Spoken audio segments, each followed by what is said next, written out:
Kalimantan bagi sebagian kalangan adalah hutan belantara yang masih hijau dan juga alami. Predikatnya sebagai salah satu paru-paru dunia masih melekat dengan pulau tersebut.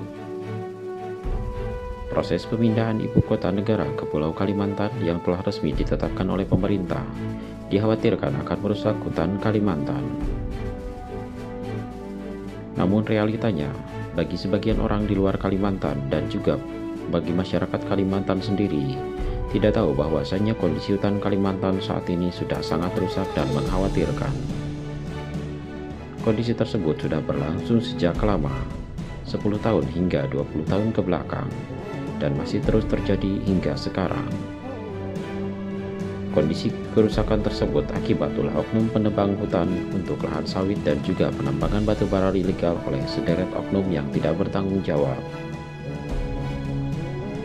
Langkah pemerintah Indonesia memindahkan ibu kota negara ke Pulau Kalimantan adalah salah satu langkah yang sangat tepat. Karena dengan dipindahkannya pusat pemerintahan ke Pulau Kalimantan, maka kawasan hutan lindung dan hutan lainnya akan lebih terawasi penggunaannya dari ulah-ulah oknum yang tidak bertanggung jawab.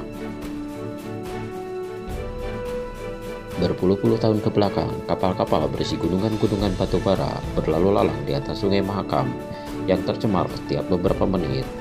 Dilihat dari atas maka membentuk garis bertitik-titik hitam sejauh mata memandang yang berlayar menuju pembangkit listrik di Cina dan India. Perburuan batu bara yang telah menarik penambang internasional ke Kalimantan Timur telah merusak ibu kota provinsi Samarinda yang berisiko ditelan pertambangan jika eksploitasi deposit mineral itu berkembang lebih jauh. Luas kawasan hutan Kalimantan Timur dan Kalimantan Utara sendiri menunjukkan kawasan hutan dan perairan adalah seluas 14.651 hektar. Kawasan tersebut terdiri atas kawasan konservasi seluas 2.165 hektar, kawasan hutan lindung seluas 2.751 hektar, serta kawasan hutan produksi seluas 4.612 hektar. Jumlah kawasan hutan tersebut akan mengalami deforestasi dan degradasi karena di dalam kawasan hutan terdapat aktivitas penambangan batu bara melalui praktek pinjam pakai kawasan hutan. Berdasarkan data yang dirilis oleh Kementerian Kehutanan pada Februari 2014 yang lalu, di Provinsi Kalimantan Timur terdapat 41 pemegang izin pinjam pakai kawasan hutan atau IPPKH untuk kegiatan survei eksplorasi dan 71 pemegang saham tersebut untuk kegiatan operasi produksi dan non-tambang.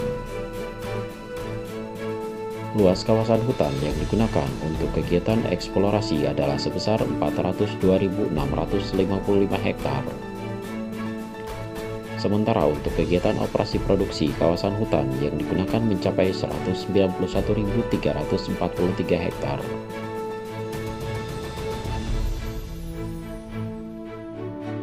Deforestasi dan degradasi hutan merupakan dampak dari ketidakmampuan perusahaan pertambangan batu bara dalam mengembalikan kawasan hutan seperti semula, yang akan berakibat fatal pada timbulnya gangguan terhadap kualitas lingkungan hidup, terganggunya sistem tata air dan akses masyarakat terhadap hutan, sehingga menunjukkan ketidakadilan dan ketidakefisienan pemanfaatan sumber daya alam. Peraturan izin pinjam pakai kawasan hutan atau IPPKH yang dikeluarkan oleh Menteri Kehutanan dianggap sebagai sebuah peraturan yang menuai bencana. Hal tersebut disebabkan karena IPPKH tidak didasari kerangka hukum yang jelas. Penyebabnya karena ada kekaburan makna dan tujuan IPPKH itu sendiri, sehingga pada rentan tahun 1999 hingga 2015 telah terjadi perubahan-perubahan di Kementerian Kehutanan.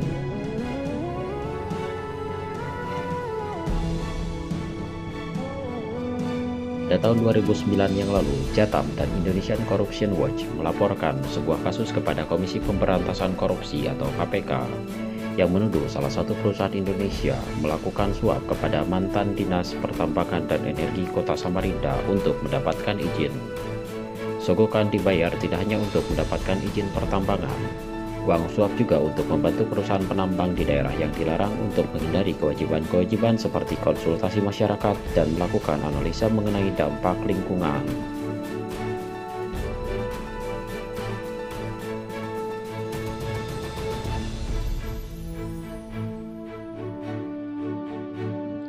Sementara itu, penegakan hukum sangatlah kurang. Para aktivis mengatakan perusahaan-perusahaan telah mengabaikan kewajiban hukum mereka untuk mengisi lubang-lubang bekas galian tersebut setelah aktivitas mereka selesai. Puluhan bahkan mungkin ratusan nyawa telah melayang akibat terjatuh ke lubang-lubang bekas galian tambang tersebut. Greenpeace Indonesia merilis hasil investigasi terkait aktivitas tambang batubara di Provinsi Kalimantan Timur yang merusak bentang alam dan mengganggu kualitas air tanah. Dalam laporannya, Greenpeace Indonesia mempublikasi temuan dari hasil investigasi lapangan yang terkait dampak pertambangan batubara berskala besar yang didanai oleh perusahaan-perusahaan luar.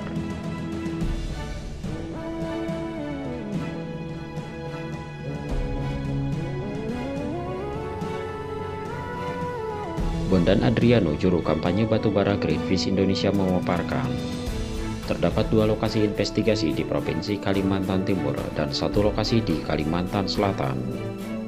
Di Provinsi Kalimantan Timur, hasil investigasi tim Greenpeace menemukan adanya daya rusak aktivitas tambang yang berdampak kepada perubahan bentang alam, di mana terjadi banyak danau buatan sebagai dampak dari aktivitas penambangan batubara ilegal tersebut. Pegiat lingkungan menyebutkan saat ini terdapat 1.735 lubang tambang dibiarkan menganga oleh perusahaan-perusahaan batubara tersebut. Meski mereka secara hukum wajib mereklamasi bekas galian tambang setelah eksplorasi. Namun pemerintah mengklaim hanya menemukan sekitar 500 lubang tambang di provinsi yang bakal menjadi tuan rumah ibu kota baru itu. Kini pemerintah Provinsi Kalimantan Timur berencana mengubah ratusan lubang tambang tersebut yang sebagian hanya berjarak selemparan batu dari pemukiman warga itu menjadi lokasi wisata. Di saat wacana itu dirembukan di level pemerintah provinsi dan pemindahan ibu kota ke Provinsi Kalimantan Timur juga akan segera berjalan, keluarga anak-anak yang tewas di lubang tambang masih terus mencari keadilan. Peraturan Menteri Lingkungan Hidup dan Kehutanan menyebutkan reklamasi bekas galian tambang sebagai upaya menata dan pemulihan kualitas lingkungan agar kembali berfungsi sesuai peruntukannya. Seluruh perusahaan pemegang izin usaha pertambangan, baik yang bersifat umum atau khusus, wajib mereklamasi lahan yang mereka gali dalam setiap operasional. Lahan yang telah pulih harus mereka kembalikan ke pejabat penerbit izin, baik di level bupati, wali kota, gubernur, ataupun menteri. Saat ini tidak sedikit perusahaan yang melanggar jarak minimal pertambangan dengan pemukiman, yaitu 500 meter. Setelah pertambangan selesai, ribuan lubang tambang bekas galian ditinggalkan begitu saja oleh perusahaan-perusahaan ilegal tersebut. Lubang itu digenangi air hujan sehingga membentuk danau. Sebagian besar lubang tambang dibiarkan terbuka tanpa pagar maupun rambu-rambu zona berbahaya.